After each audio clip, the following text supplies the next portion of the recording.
สวัสดีครับผมศิรพงษ์ใจกว้างโหบ้านสวนพระเครื่องเทอร์โบครับผมในวิดีโอเทปที่แล้วฮะได้นำเสนอเกี่ยวกับพระกิ่งอาจารโลหรือพระกิ่งรุ่นแรกของหลวงปู่ฟั่นอาจารโลไปฮะซึ่งในสนามเนี่ยมีความเข้าใจผิดทั้งที่เป็นกิ่งลักษณะของพระกิ่งปวเรศวัดบวรฮะแล้วก็พระกิ่งอาจารโลที่เป็นนอกสารระบบครับผมส่วนในเทปม้วนนี้จะนำเสนอเป็นเรื่องราวที่ต่อเนื่องกันฮะคือเป็นกิ่งอาจารโลรุ่นสองครับหรือที่รู้จักกันโดยทั่วไปว่าเป็นกิ่งต่ออายุของหลวงปู่ฟั่นอาจารโลนะฮะซึ่งมีปริมาณการจัดสร้างที่ไม่มีระบุที่เป็นเอกสารครับผมแต่ว่าเนื้อหาในการจัดสร้างเนี่ยมีเนื้อหาก็คือเนื้อทองคำเนื้อเงินแล้วก็เนื้อหลักก็คือเนื้อนวโลหะฮะซึ่งมีของเก๊อยู่ในสนามหลายๆฝีมือด้วยกันฮะก็เลยอยากจะนำเอาข้อมูลของพระกิ่งรุ่นนี้มานำเสนอเพื่อเป็นวิทยาทานฮะให้เห็นถึงพุทธลักษณะที่เป็นของแท้ฮะว่ามีลักษณะอย่างไรบ้างครับที่พี่ๆเพื่อนๆเห็นอยู่ในขณะนี้ก็คือพระกิ่งอาจารโลรุ่นสองหรือพระกิ่งต่ออายุของหลวงปู่ฟั่นอาจารโลวัดป่าอุดมสุนทรอำเภอพนานิคม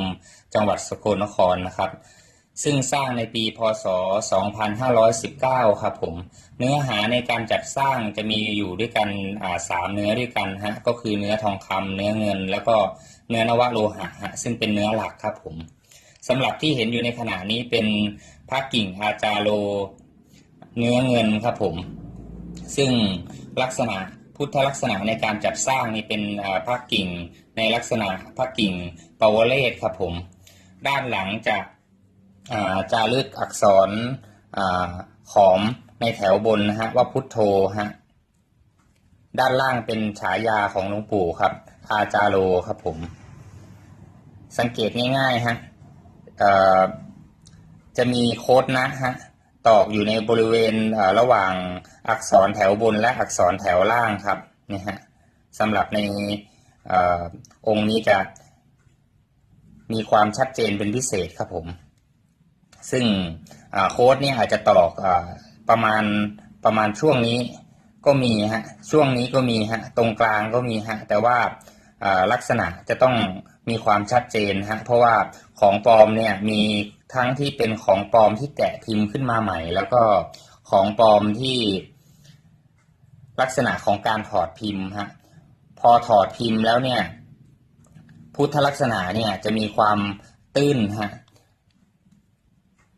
การถอดพิมพ์จะถอดแม้กระทั่งโค้ดตัวนะตัวนี้ฮะโค้ดนะจะมี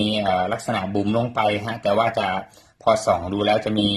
ความตื้นอยู่ฮะไม่คมชัดเหมือนกับการต่อครับผมฮะของปลอม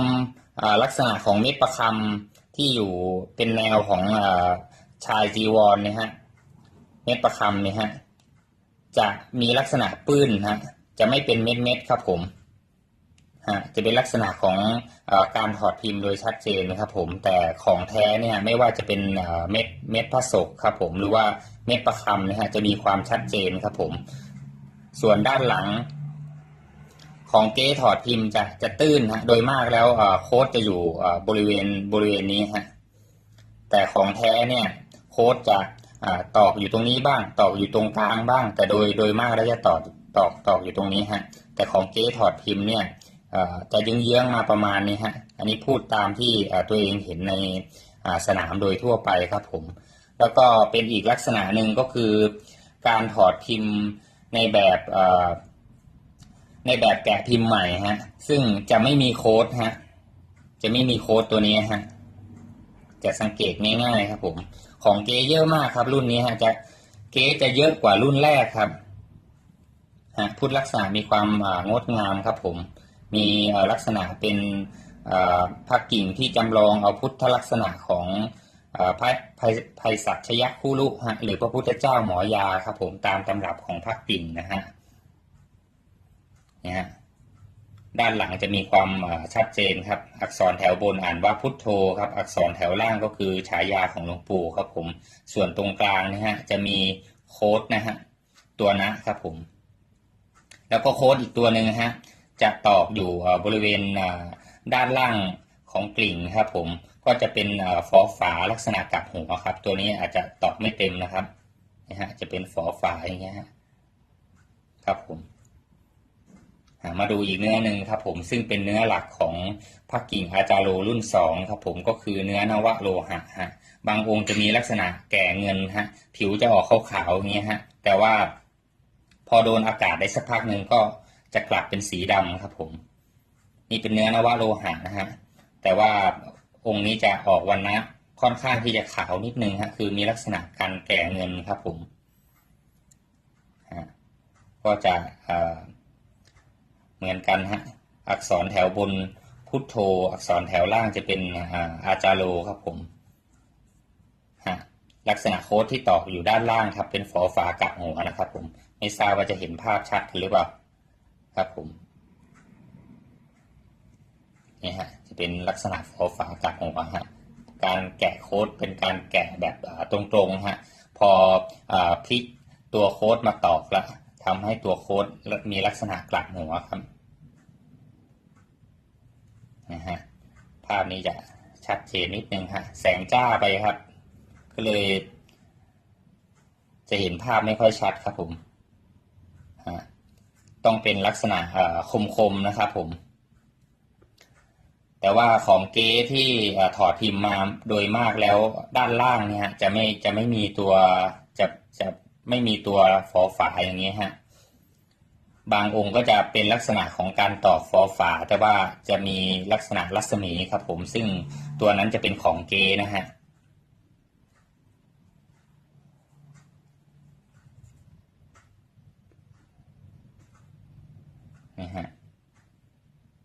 พุทธลักษณะครับนี่จะเป็นเนื้อนวโลหะนะครับผมบางองค์จะกลับผิวเป็นสีดำครับแต่องค์นี้แกะออกมาจากกล่องใหม่ๆฮะผิวเดิมยัง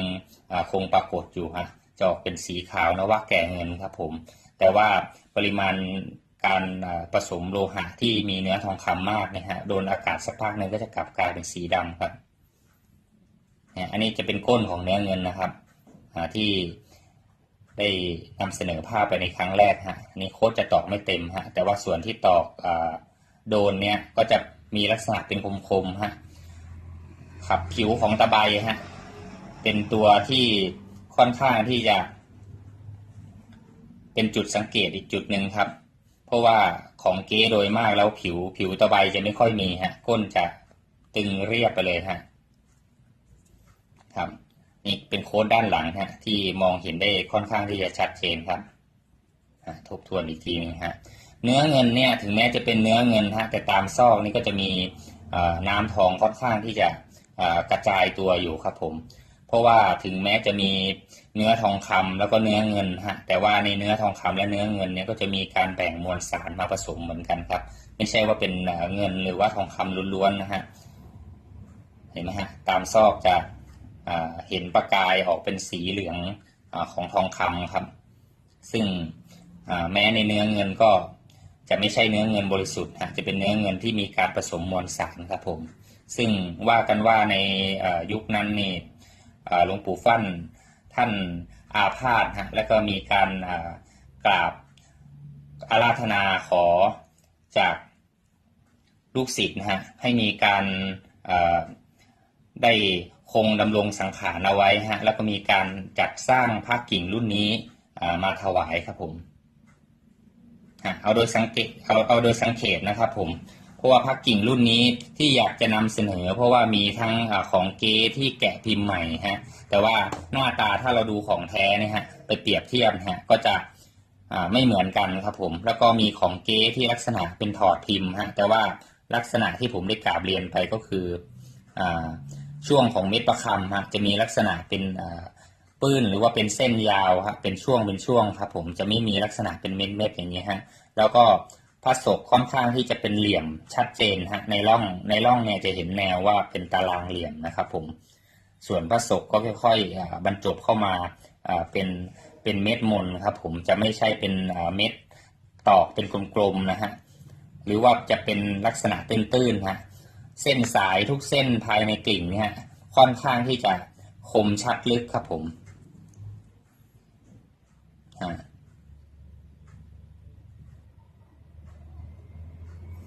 จะขอจบการบรรยายพระกิ่งอาจารโลรุ่นที่2ไว้แต่เพียงเท่านี้ครับ